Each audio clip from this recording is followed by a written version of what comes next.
My name doesn't matter, because when someone spends years destroying lives, the name loses its meaning and becomes just a trace of fear. What matters is the weight of the truth I carried. I believed that power was the only way to survive, that feeling was a weakness that the strong couldn't allow, and that those who didn't master it ended up being crushed without mercy. I grew up hearing that the world belongs to the tough, so I started killing everything that could remind me that I was still human. With each lie, each threat, each deal with sin, a part of me faded away. It was as if my heart turned to stone as I confused respect with fear and love with silent obedience. I became someone to be feared. People lowered their eyes when I arrived, and that distorted reverence became my favorite drug. I felt untouchable, as if I were above any consequence.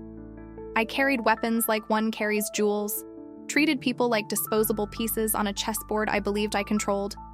Power was my sustenance, and the fear of others was my validation. For a long time, I believed I was the master of my destiny, and that no one, not even God, could interfere. I used to say that heaven and hell were inventions to control weak people, and when someone mentioned God, I would reply that if he existed, he would have stopped me already.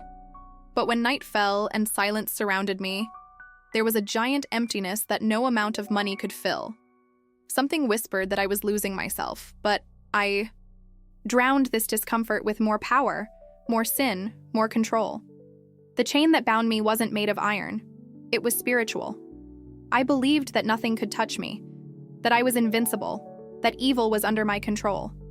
I had no idea that I was being led to the moment when everything would be ripped away from me. And it was precisely when I felt I owned everything that death came to collect its due. And what I saw on the other side shattered all my certainties. I know this testimony is stirring something deep within you. Stay until the end, because what will be revealed may challenge everything you believe about life, death, and eternity. If you want to hear more powerful testimonies like this one, subscribe to the channel and leave a like. This helps this message reach those who need to hear it before it's too late. When the money started coming in, I thought I had finally won. The first suitcase full of banknotes was so heavy that my hands trembled. Not from fear, but from euphoria. I remember hugging that suitcase like a trophy, because for the first time in my life, I felt I had conquered something that no one could take away from me. It was as if the world was finally at my feet, and I no longer had to beg for love, attention, or respect. I didn't need anyone's approval. I just had to give orders, and everyone obeyed.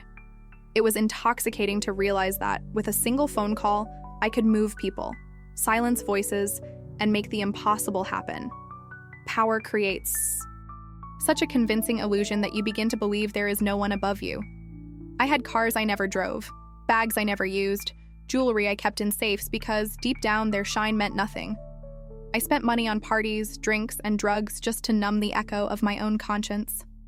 In the early hours of the morning, when the bars closed and the fake laughter faded, I would stare out the penthouse window and wonder why, even surrounded by everything, I still felt empty. Sometimes I would wake up in the middle of the night with a weight on my chest as if something were watching me. But I would escape this feeling by plunging even deeper into the world that applauded me while I destroyed myself. People were afraid to contradict me, and I confess I loved that fear.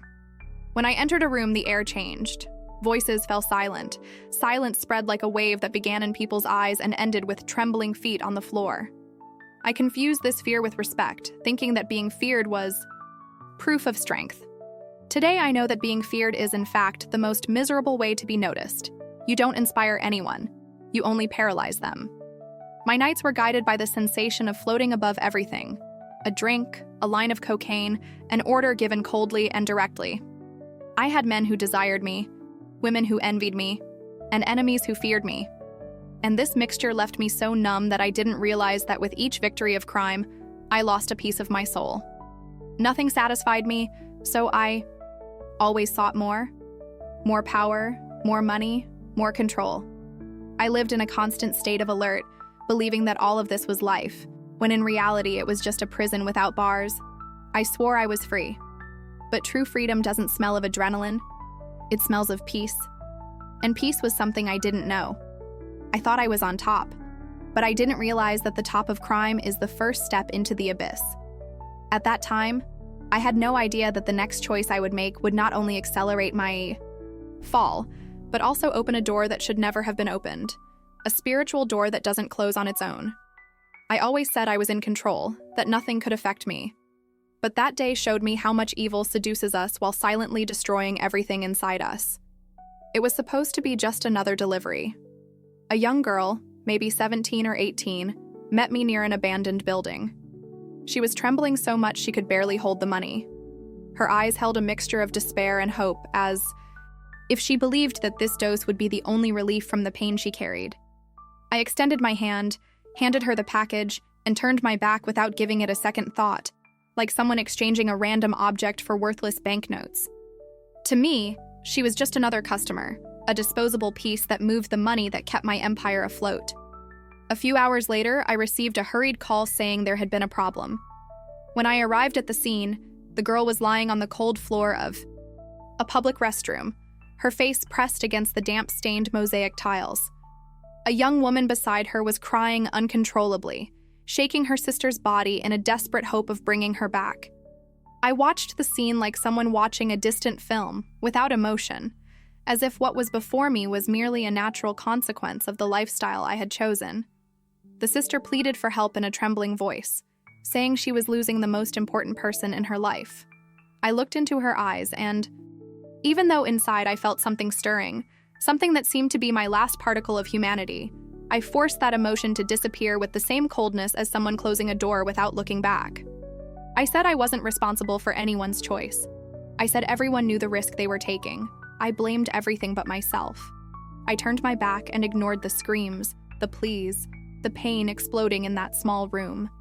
As I walked out, I felt the adrenaline that always accompanied me. After a situation was resolved.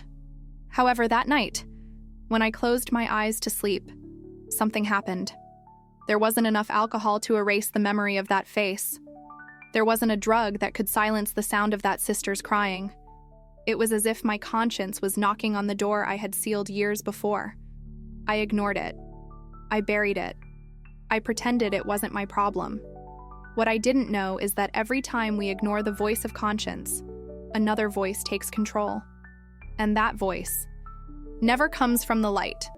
It comes from the darkness, and it doesn't burst in. It enters when we allow it, when we choose sin instead of truth. That day, hell was allowed into my life. I thought I'd left a girl behind, but in truth, I left behind the last piece of my soul. And that door I opened would never close again. After that day, something began to change inside me, but I didn't want to see it. The more my conscience tried to scream, the more I turned up the volume of the world around me. It wasn't just about selling drugs. It was about dominating people, controlling destinies, deciding who lived and who died within a territory marked by fear. In the beginning, I still remembered the face of that young woman who died. But over time, the memory became just a blur, like a shadow that lingers in the corner of the eye, but which we avoid looking directly at. I didn't realize that this indifference was consuming me, and gradually I lost any trace of empathy that remained. When mothers sought me out in desperation, begging me to leave their children, I responded with sarcasm, acting as if that pain was insignificant compared to my business. I became an expert at shutting down emotions, and this skill became my cruelest prison. Gradually, the world began to lose its color. There were no more beautiful skies or sunrises that touched me. I lived within a constant fog, feeling neither joy nor sadness, only an insatiable hunger for more power. I thought I was evolving, becoming stronger, more prepared to survive, but I didn't realize I was dying spiritually. At parties, I drank so much that I passed out, woke up surrounded by strangers, and still felt nothing. I felt no disgust, no guilt, no regret. It was as if my soul had been ripped out, leaving only a body functioning on autopilot. People think hell begins after death, but mine began back then, when I became incapable of feeling. I would walk down the street and see people with their children, entire families smiling, couples arguing over trivial things, and I didn't understand how that was possible. It was like watching a movie I would never be a part of. My inability to love or care became so profound that I began to envy those who cried. At least those who feel pain are alive. I was no longer. One day, a young man was mistakenly murdered in one of the areas I controlled. He hadn't done anything. He hadn't owed anything. He was simply in the wrong place at the wrong time. While his family screamed and threw themselves upon his body, I stood watching, cigarette in hand and a blank expression on my face. His mother looked at me with such hatred and despair at the same time that something inside me shook. It was only a second, a small crack in the emotional wall I had built. But instead of letting the feeling in, I crushed it. I turned my back and walked away as if it didn't matter. That's how evil wins, when you get used to it. That night, I finally realized I was no longer in control. Something was controlling me. I thought the void was silent, but I was about to find out. That emptiness. He speaks. And when he spoke, he called my name. I always believed that death was something that happened to others, never to me. My mind lived in a constant state of alert, and I repeated to myself that whoever controls fear is never controlled by it. I fed on this idea until my own body decided to betray me. That night seemed like any other. Too much alcohol, empty laughter, people around me pretending to love me because they depended on my money. I danced as if I were above the world, ignoring any sign of exhaustion, thinking that my body could endure anything, that I was made of steel, that no consequences would reach me. In the middle of the party, I felt a pressure in my chest, as if an invisible hand were squeezing my heart from the inside. At first, I tried to ignore it, thinking it was just anxiety or some reaction to the drug I had taken. However, the pain intensified so quickly that my legs went weak and my hands trembled uncontrollably. The air felt heavier than concrete. I tried to breathe deeply, but it was as if the air refused to enter my lungs. I looked around for someone who would notice my despair, but no one did. Or worse, no one cared. In that environment, death didn't cause panic. It was just another inconvenience to be ignored. My knees buckled, and I fell. The lights in the room began to spin like a malfunctioning carousel, and everything around me blurred. I could hear the music playing, but it seemed distant, as if I were underwater. I tried to call for help, but my voice simply wouldn't come out. My vision blurred, and I only saw silhouettes passing by, continuing the party while I writhed on the floor like a forgotten object. At a certain point, I realized I was losing control of my own body. My heart gave one last strong, desperate beat, and then silence. A silence so absolute it seemed to swallow everything. Lying on the cold floor, I realized the irony. All that time, fighting to prove I was invincible, it only took a single second to realize I never had control over anything. The sound of the music disappeared completely, as if someone had switched off the world. And it was then, in the exact instant my body stopped, that an indescribable sensation took hold of me. I thought that would be the end. But that's exactly where it all began. The sensation of absolute silence after my last heartbeat wasn't what I imagined death would be like, because there was no immediate darkness or oblivion, but rather a strangely expanded consciousness, as if my mind were being ripped from the narrow walls of the body that imprisoned me. Everything around me seemed to have changed texture, as if I were immersed in a parallel reality, where sound didn't travel through the air but passed directly through the soul. I felt a tug, something gentle, almost delicate, yet impossible to resist, as if invisible. Hands were pulling me away from what I believed to be myself. I looked down and saw my body stretched out on the floor, motionless, pale, without the arrogant glow I possessed when conscious. And for a moment, I didn't understand that this fallen form was mine, because I felt alive, alert, and, paradoxically, more conscious than I had ever been in life. My first impulse was to try and touch my own face, and the surprise came when my hand passed through my skin without making any impact, as if I were made of wind. I felt panic rise in my throat, which no longer physically existed, because assessing one's own body without being able to interact with it is like attending one's own funeral before death is announced. I tried to call someone, even knowing that no one would hear me, and realized that my voice produced no sound at all, which increased the terror of being trapped in a space between existence and oblivion. I tried to move towards the people around me, but no one's gaze turned to me, and suddenly, a simple, devastating, and inevitable truth struck me. I was present, but I no longer belonged to the world of the living. As I watched the paramedics pressing on my chest with precise movements, I felt the air around me vibrate as if an unknown energy were approaching, and a part of me understood, without anyone needing to explain, that I was being called. There was no sound, but there was a message, no mouth speaking, but there was a silent summons that penetrated straight to the most hidden point of my soul. I tried to resist, because for the first time in many years I wanted to live, wanted to go back, wanted to fix things, but something greater than my desire was deciding the next step. And when I realized where I was being taken, the real terror began. When I felt that force pulling me into a space that had no direction, time, or form, I realized I wasn't just leaving my body, but also leaving behind all the masks I had built to survive in the life I had chosen. It was as if I were traversing layers of silence that chilled my insides and stripped me bare, exposing every memory, every bad choice, every sin I had tried to justify. I wasn't walking, floating, or flying. I was simply being led, without any control, like a leaf carried by a wind that respects no destiny. The sensation wasn't of physical movement, but of displacement of the soul, as if something decided where I needed to be, and I was taken there without the right to question. Gradually, intense light began to appear before me, and no matter how much I tried to look away, I couldn't, because it was as if my spiritual eyes were drawn to that which emanated not only brilliance, but authority. The light didn't hurt, but it exposed. It was as if it revealed everything I had hidden from myself for years. I didn't see a clear figure at that first moment, only a presence. And that presence had such absolute intensity that even without uttering a single word, it communicated truth, love, and justice all at once.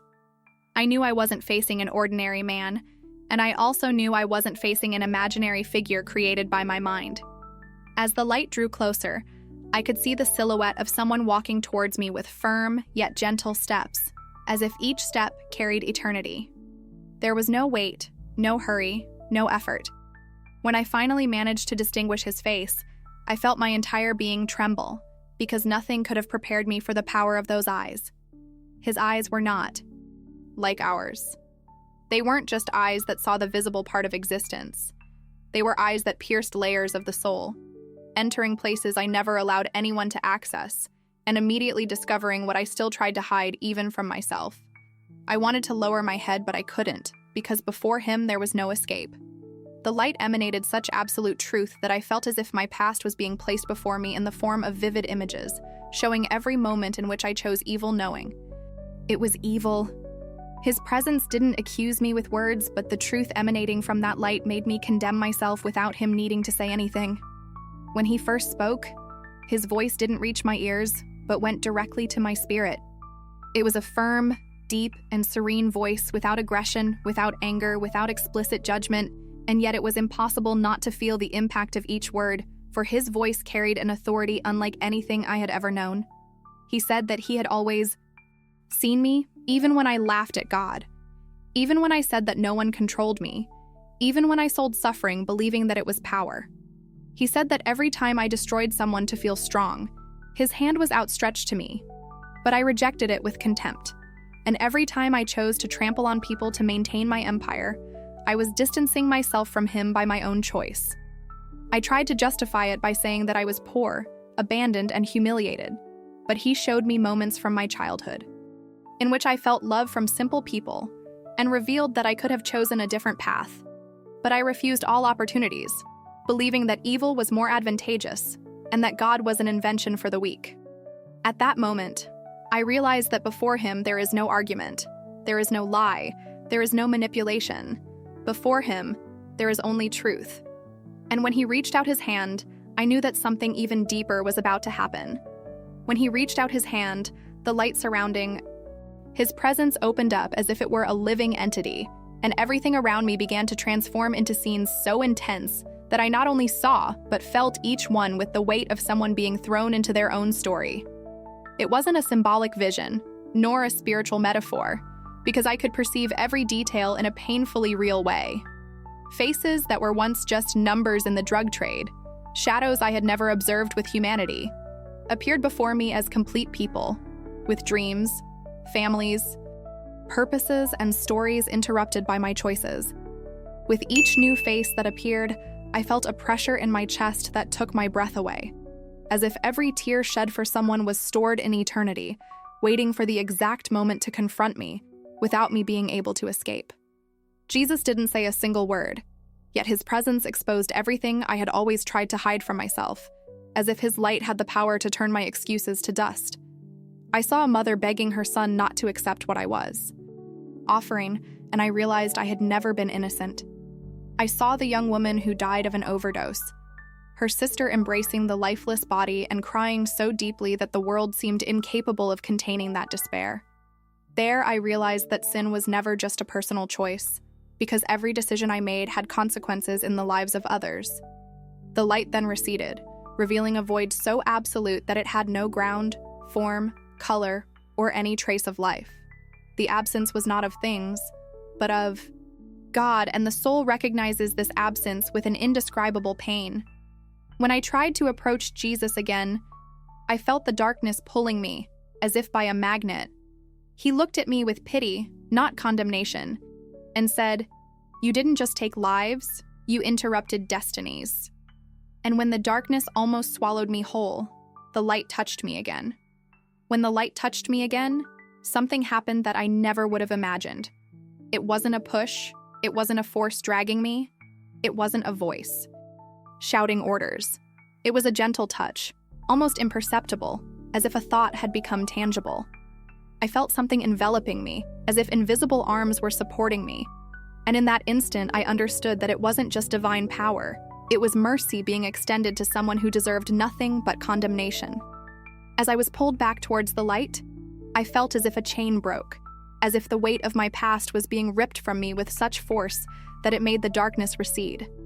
I don't know how long it lasted, because in the spiritual world there is no time. But I know that when the light enveloped me, I felt a single truth invade my entire being. I still had a chance. When I opened my eyes in the hospital, I was intubated, with monitors beeping all around me and a frightened nurse calling for doctors as if they didn't understand how I was still alive. My body felt like a prison, but my soul was awake. I cried without being able to make a sound, not because I was afraid, but because for the first time in my life I felt true regret. It wasn't guilt, it was brokenness. I didn't just want to keep living, I wanted to live differently. I wanted to fix what I had destroyed. I wanted to ask forgiveness from the people I had hurt, even if they never forgave me. I didn't just want to survive, I wanted to be transformed. When I finally had the strength to speak, the first thing I asked for was a Bible. The doctors thought it was delirium, but I knew it wasn't. I needed to seek the one who had pulled me out of the emptiness. I began searching for families I had destroyed, and, whenever possible, I personally asked for forgiveness. Some people spat on the ground when they saw me, others cursed me, some hit me, but none of that hurt, as much as looking into the eyes of someone who had lost a child because of my choices. I didn't demand forgiveness, I offered repentance. And each time I took responsibility, something inside me was restored. I discovered that regret isn't about crying, it's about changing the course of your steps. And now, before you move on to the final chapter of my story, let me ask you something that could completely transform your life. If Jesus gave you a second chance today, what would you change first? Answer in the comments. I choose to change. When I began walking with Jesus after that experience, I realized something I was never taught on the streets. God isn't looking for perfect people. He's looking for willing hearts. I spent years believing there was no way out, that my condemnation was sealed, that my destiny was the darkness that awaited me. But I discovered that hell isn't a place God sends people to, but a place we walk towards when we choose to live far from the light. What I learned is that there is no sin so deep that grace cannot reach it, but there is a silent danger that many ignore, believing that we will always have time later to change. The illusion of "I'll deal with it tomorrow" is the most deadly poison in spiritual life, because tomorrow is not promised to anyone, and I am a witness to that. Jesus didn't show me hell to scare me. He showed it to me so I would understand that every choice has an eternal consequence. I realized that God didn't condemn me. It was I who rejected the light so many times that I began to get used to the darkness. Judgment is not a verdict shouted by God. It's a revelation of what we choose while we live. In that moment before the light, I understood that there is no argument, justification, or excuse that works against the truth. The life we live here is much more spiritual than we imagine. Every attitude, every decision, every action that seems small builds a path, and that path leads far from or closer to Him. I don't know what you're going through right now, but I know that if this testimony reached you, it's no coincidence. Maybe you're tired, lost, trying to fill a void with things that only increase the pain. Maybe you've turned away from God because you believe He doesn't want someone with your story. But I need to tell you something that changed my life. God doesn't choose ready-made people. He restores broken people. He doesn't expect you to be perfect. He expects you to say yes. The door is still open. The decision is yours. If this message touched your heart, share your response with God in the comments by writing, "I choose the light." And if you want to continue receiving messages like this, subscribe to the channel now and stay with us on this journey of healing and faith.